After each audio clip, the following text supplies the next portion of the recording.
Madame Poncé, sur l'INRA de Sophia Antipolis.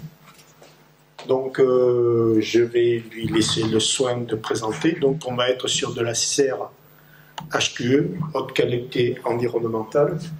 Donc, ça va faire partie aussi des axes de demain.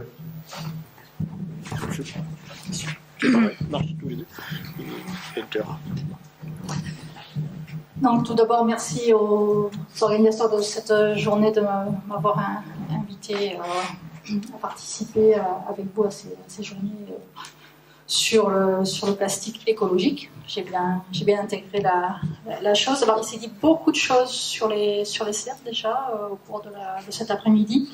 Je vais essayer d'adapter un petit peu ma présentation en essayant de ne pas être redondante par rapport à ce qui s'est dit. Donc, il m'a été demandé de présenter les systèmes de production sous serre de haute qualité environnementale. En fait, je voudrais dire que l'Institut Sophia Agrobiotech est une unité mixte de recherche INRA, CNRS et université. Et pour l'INRA, l'unité dédiée à l'étude des systèmes de production sous serre. Il y a d'autres unités à l'INRA qui travaillent des questions de serre, mais pas le système de production en entier. Donc, dans mon introduction, je vais juste vous faire un petit rappel du contexte des cultures sous serre, en donnant quelques chiffres clés, sans vous en donner trop. Je vais peut-être passer sur certaines données. Je vais essayer de vous convaincre que les cultures sous serre sont un vraiment bon exemple d'agriculture écologiquement intensive. Bon, intensive, ça va être facile à démontrer, écologique, je vais m'y attacher. Et j'ai également essayé de vous convaincre que le plastique il joue un rôle majeur, mais je crois que je ne ferai pas de difficulté avec ce que j'ai vu jusqu'à présent. Donc, les cultures protégées, au sens large, quel que soit le système, quelle que soit la technicité de ces systèmes-là, c'était vraiment un système de production qui est en pleine expansion de par le monde. On estime qu'il y avait à peu près 80 000 hectares au début des années 80 de surface de serre. Et on est entre 3 et 5 millions d'hectares. Alors vous allez me dire tout de suite, ouais, c'est pas très précis comme chiffre, 3 et 5 millions d'hectares. En fait, il semblerait qu'il y ait un marché complètement explosif du côté de la Chine. Alors c'est difficile d'aller vérifier exactement ce qui se passe là-bas, mais les Chinois annoncent à l'heure actuelle entre 2 et 4 millions d'hectares de serre. Alors on considère qu'il y a 3 types de serres pour essayer de faire simple. On considère qu'il y a des serres dites high-tech. En général, elles sont en verre, mais pas que maintenant, j'y reviendrai. Ce sont des serres vraiment très déconnectées de l'environnement extérieur. Elles ont tendance à être très, très, très, très fermées. Et avec des équipements qui permettent un contrôle actif du climat, avec des systèmes de ventilation, de chauffage, de cooling assez sophistiqués. Après, il y a tout un espèce de ventre mou qu'on appelle serre medium tech, qui sont semi-fermées. Alors ça peut être des serres verres, mais c'est en général des serres plastiques, avec des contrôles du climat qui sont moins élaborés que dans le premier cas, mais en général, il y a du chauffage, par exemple, sous nos climats. Et puis, donc, c'est ce qu'on appelle des serres low-tech, qui, elles, sont toujours en plastique, sans aucun contrôle du climat. Ce que vous voyez là, il y a déjà une photo tout à l'heure. Ça, c'est la serre chinoise, serre bioclimatique. C'est en fait, il y a un mur de briques, de pierres sur un des côtés qui chauffe pendant la journée et qui restitue la chaleur pendant la nuit. Et en fait, cette serre-là, c'est la serre la plus classique, celle pour laquelle on a le plus de surface à travers le monde, c'est cette serre-là. Et contrairement à ce qu'on voit en France, les serres verres ne dominent pas. Hein, on a l'habitude en France de voir beaucoup de serres verres, évidemment beaucoup de serres verres en Hollande, parce que ce sont les Hollandais qui ont développé ces systèmes-là dans les années 60-70. Mais à l'heure actuelle, 95, voire plus, 95% des surfaces de serre à travers le monde sont des serres plastiques. Alors, juste quelques exemples. Ça, c'est une serre considérée comme middle tech dans le sud du Portugal. Vous voyez par rapport à tout ce qui a été dit tout à l'heure, que même les serres middle tech, même les serres low tech sont souvent maintenant en hors sol. Un exemple de serre high tech de tomates. Donc, elles peuvent être maintenant sous plastique. Vous voyez, un hors sol, bien, on va y reparler parler tout à l'heure. Ici, vous voyez une serre high-tech de culture de rosier, donc avec des écrans qui sont assez largement utilisés dans ces structures-là. En laine de roche, là aussi. Hein. La même serre lorsque la canopée est plus développée. Donc, pour vous donner une idée des rendements, sur ce type de serre-là, on arrive à avoir 150 à 250 roses au mètre carré par an. Pour ce qui concerne les cultures de tomates, on arrive à être aux alentours de 60-70 kg de tomates au mètre carré par an. Alors, à travers le monde, je vous disais, en général, les unités de surface sont bien plus importantes. En France, quand on arrive à avoir une unité d'1 hectare, 2 hectares, on considère que ce sont déjà de grosses unités. L'unité à l'étranger, c'est 15 hectares de construction de serre actuelle. On descend très rarement en dessous. Donc là, vous voyez des unités au Mexique, c'est un constructeur français. Vous voyez des unités dans le sud de la France. Vous voyez, ça c'est assez intéressant, au Canada. Et donc, contrairement à ce qu'on pourrait penser, même dans les climats très froids, ce sont des serres plastiques qui sont utilisées.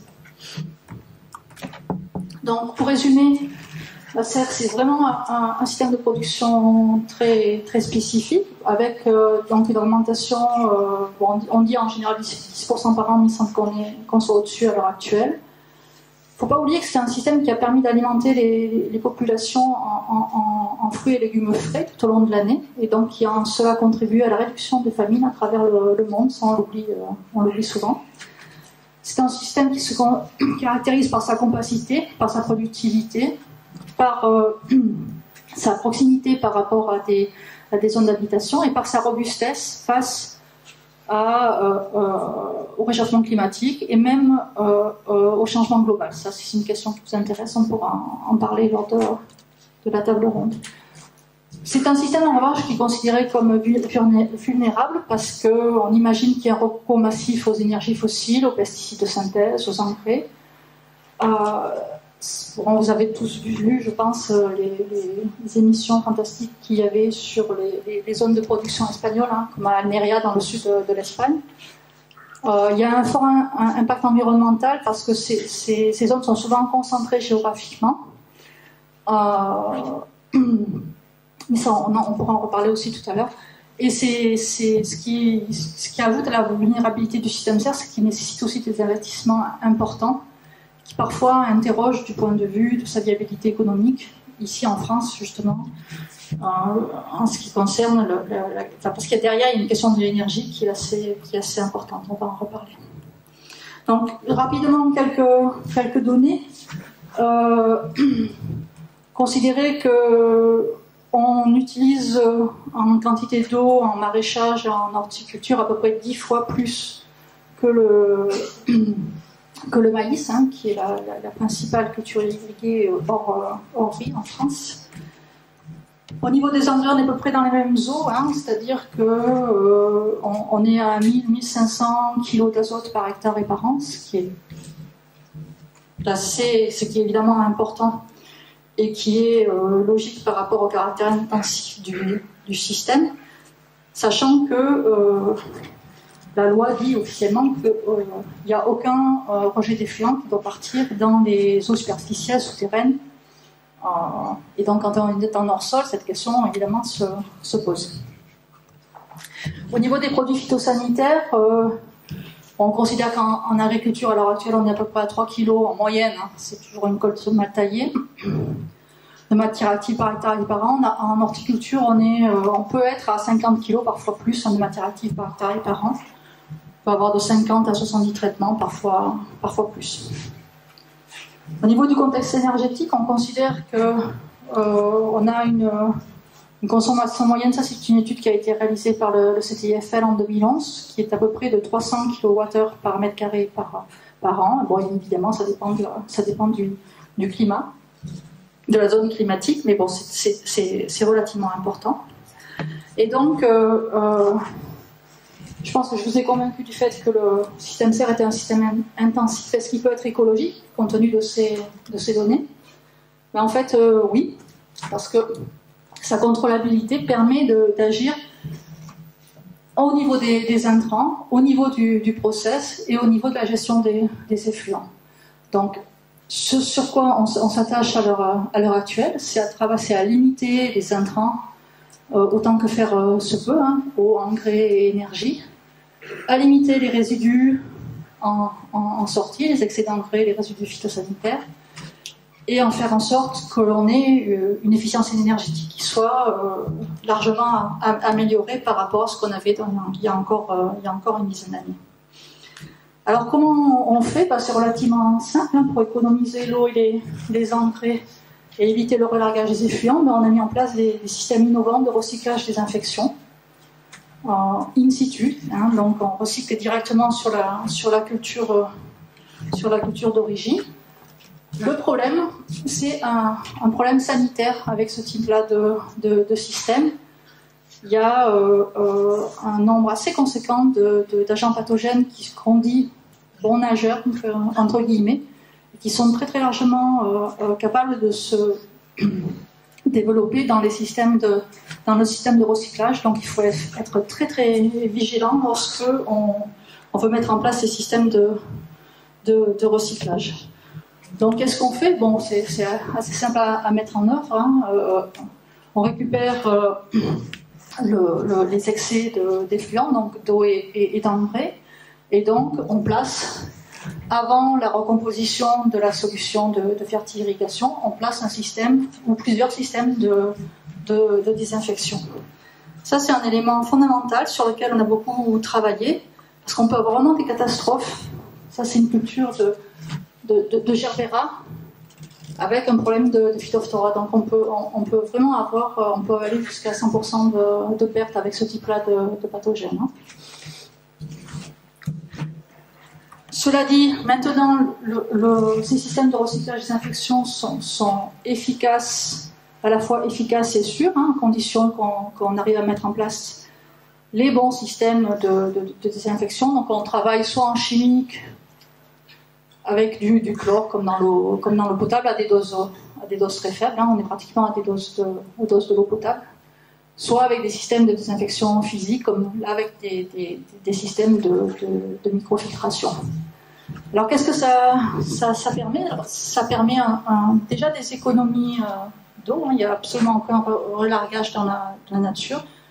Aucun relargage d'engrais. Donc ça, c'est extrêmement important. On est capable de produire à l'heure actuelle sur certaines cultures en recyclage total tout au long de l'année. On n'est même pas obligé de faire des remises à zéro, donc c'est quelque chose qui marche assez bien. Et en plus, on s'est aperçu que de ce fait-là, on pouvait augmenter les quantités les fréquences d'arrosage. En fait, on travaille plutôt sur les fréquences d'arrosage. On limite de ce fait les micro-stress pour les plantes. Et on obtient en fait une augmentation de rendement qui peut être assez significative. Bon, je ne reviens pas sur ça a été évoqué à plusieurs reprises. Le plastique joue un rôle assez conséquent dans toutes les étapes de ces systèmes de fertilisation recyclés. Alors maintenant, pour réduire l'usage des pesticides, c'est quelque chose sur lequel je ne voulais pas trop insister. On imagine bien les serres constitue une barrière physique naturelle, et on a vu un nombre d'exemples très très intéressants sur l'aide que ces systèmes-là pouvaient apporter dans la gestion des bioagresseurs. Je vais peut-être revenir sur 2-3 points au cours de ma présentation, parce qu'il y a quand même des choses très très très très importantes à ce niveau-là. En fait, qu'est-ce qu'on essaye de mettre en place comme alternative à l'utilisation des pesticides chimiques? C'est ce qu'on appelle la protection intégrée. En fait, c'est un ensemble de méthodes de toute nature qui, utilisées de façon judicieuse, permettent de limiter l'utilisation de pesticides chimiques. Donc, l'une de ces méthodes, c'est évidemment la prophylaxie.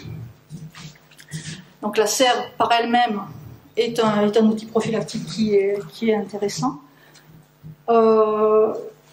Lorsqu'on a des serres complètement fermées, comme celle que je vous ai montrée au tout début, où là, on a des systèmes de gestion de filtres de l'air, on a assez peu de contamination. En général, les serres sont ouvertes, donc depuis une vingtaine d'années, on a tendance à rajouter des filets insectes-proufs au niveau des ouvrants. Le problème, c'est que ces filets insectes-proufs limitent la ventilation naturelle dans les serres, créent des climats qui peuvent être assez compliqués à gérer, et pour la plante, et pour tout ce qui est cortège de bioagresseurs. Donc on essaye d'obtenir des filets qui soient plus perméables à l'air. Je crois que vous avez déjà eu une présentation ici.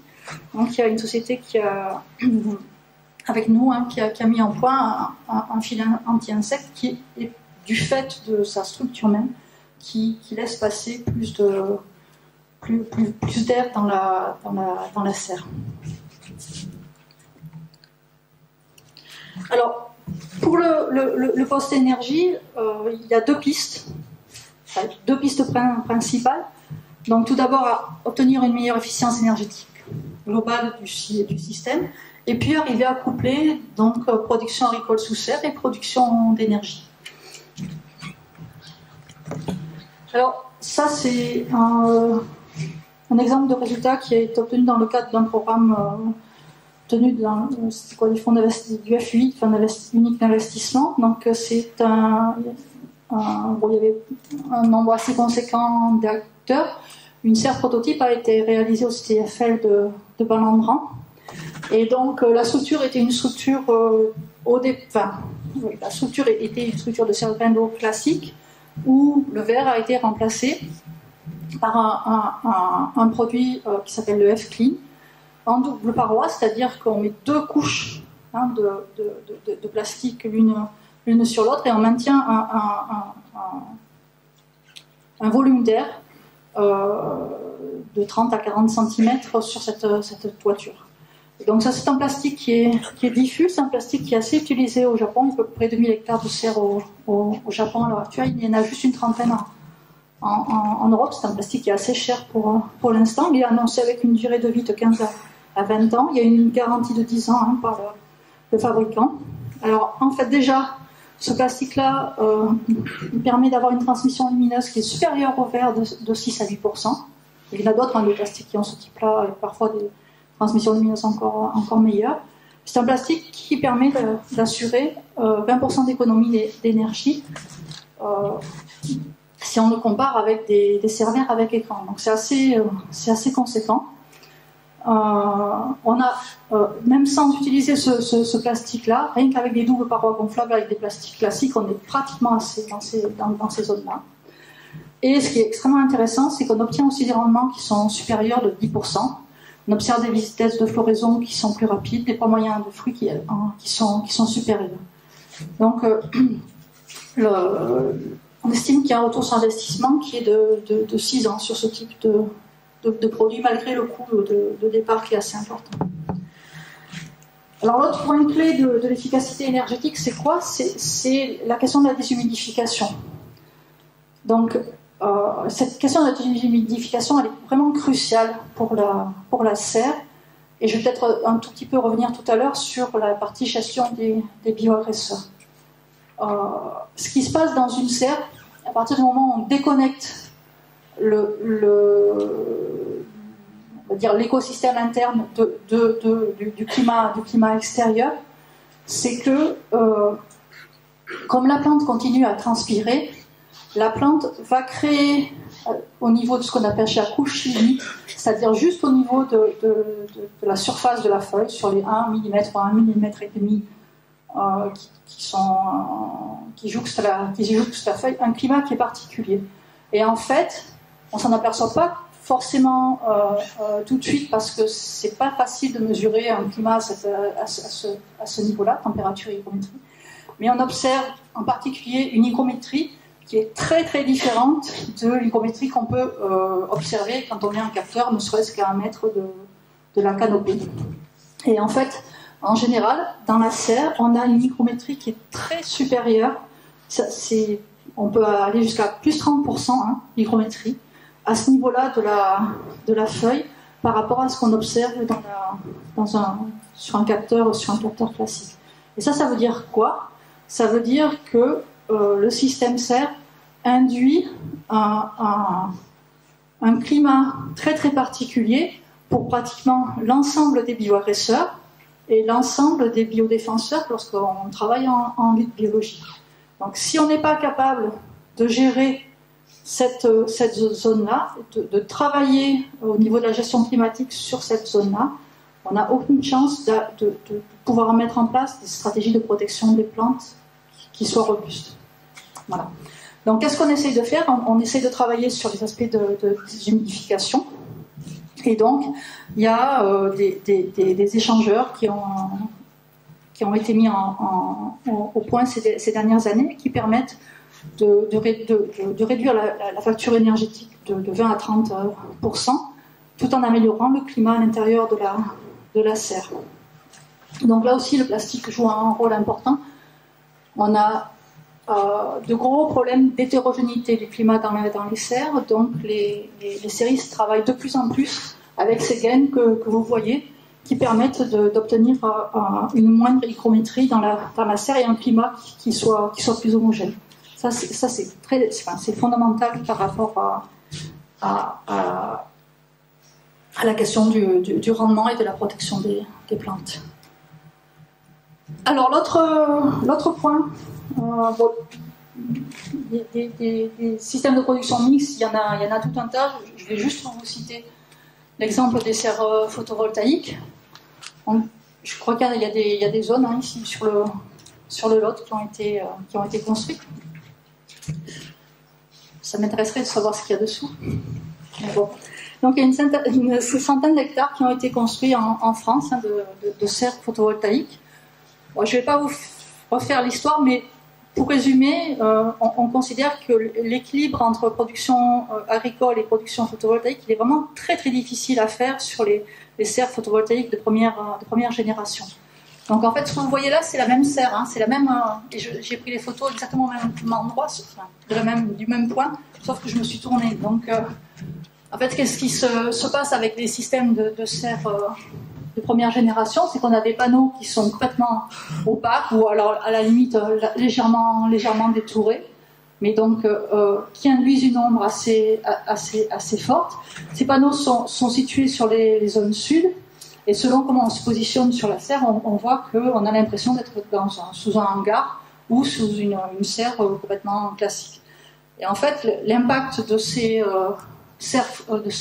panneaux photovoltaïques sur la production agricole est vraiment énorme. Et à ma connaissance, un certain nombre de ces serres n'abritent strictement rien comme production agricole à l'heure actuelle. Alors, néanmoins, nous considérons que pour le futur, il y a un intérêt majeur à travailler sur ces questions-là. Tout d'abord, à développer des panneaux solaires innovants, à optimiser les designs de serres et à sélectionner des cultures innovantes aussi derrière. Alors, sur quelle thématique on travaille? Donc, on travaille sur globalement un meilleur partage des photons entre production électrique et production de biomasse au sens large. Donc, on a testé différents systèmes. Donc, vous voyez, ce sont des tubes. Ça, c'était un système américain qui donnait un rendement intéressant pour la partie agricole. Les Italiens ont beaucoup travaillé des panneaux avec des cellules photovoltaïques silicium classique, mais en densité moindre, avec des résultats assez intéressants aussi. Et je voulais vous parler de ça. Ça, c'est du souple. Ce sont en fait des films photovoltaïque organique. Et ça, si on arrive à faire des progrès d'une part sur le prix, d'autre part sur la résistance du film, on est assez persuadé que ces systèmes-là ont vraiment beaucoup d'avenir dans le contexte de la serre. Alors bon, très brièvement, le principe des films organiques, c'est assez simple, hein, ce sont deux semi-conducteurs que l'on positionne en sandwich. Donc il y a un donneur et un accepteur, et donc ça va créer du courant. Et ce qui est extrêmement intéressant, c'est que ces composés organiques sont capables d'avoir une absorption à la lumière qui pourrait permettre de laisser passer les longueurs d'onde intéressantes pour les plantes ou les algues. Voilà. Et donc, si on arrive à faire ça, donc à faire en sorte que la partie production d'électricité prenne des longueurs d'onde qui n'intéressent pas la plante, on aura là vraiment un partage équitable des photons, de la lumière, entre production agricole et production d'électricité. Donc on travaille beaucoup là-dessus à l'heure actuelle. Le principal problème, alors il y a des sociétés qui commencent à proposer ce type de film. Dans le contexte de la serre à l'heure actuelle, on est... les prix qui sont proposés sont encore trop élevés, mais c'est surtout un problème de durabilité des films qui nous est posé.